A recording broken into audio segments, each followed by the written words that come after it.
ऐसे तो ना कहे के चाहे शत्रुघ्न भैया हमरा कहतर कि कहां से मोगाई सिखले बड़ा वाह ऐसा ना कहे के चाहे तोर तीनों फेस खत्म बा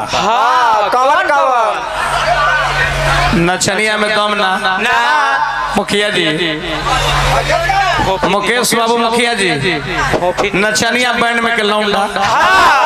दमोदर लौंडा नचनिया खत्म सात बाज में दम नहीं खे देखा तो कैसा साज बजता 13 जोड़ी लेके चल अपनाहू में दम नहीं खे इनकर बैठ के कुर्सी पर हारमोनियम लेके पे पे कोइले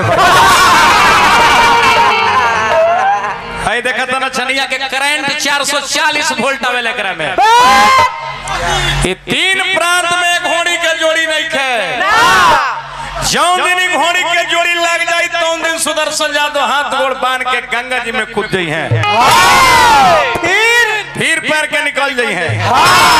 डूबे के नहीं खाया भेंता जी है देखा था लगो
समाप्ति के बाद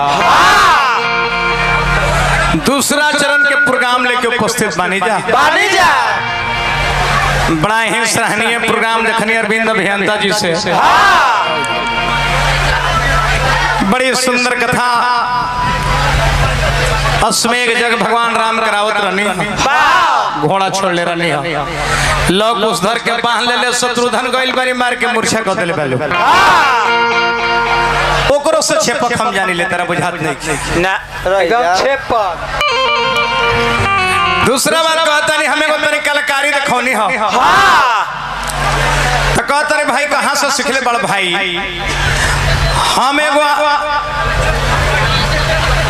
नर है या नारी के कला के पेश करता नहीं कर नाम कलाकारी है नर है और नारी के कलाकारी को सामने परोस रहे इसका नाम कलाकारी है एगो मर्दाने के पोज कदी कोई कलाकारी ना है ना एकरा के कहतर तू तो भाई देखौल हो हे तर पियर गमछी मरल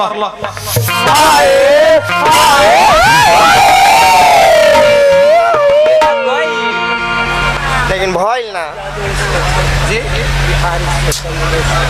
उदय सिंह यादव बिहार इंस्पेक्टर साहब की ओर से 500 रुपया पुरस्कार हार्दिक हार्दिक प्रणाम आजीवन पदवी कोयला है अभियंता तू तो देखैला हम तो मौग हो गई अच्छा तू ही देखैला कुर्सी पर बैठ के त कैसन मौग बड़ा हमरा बुझा तर कि तू गण तरे पर के मौग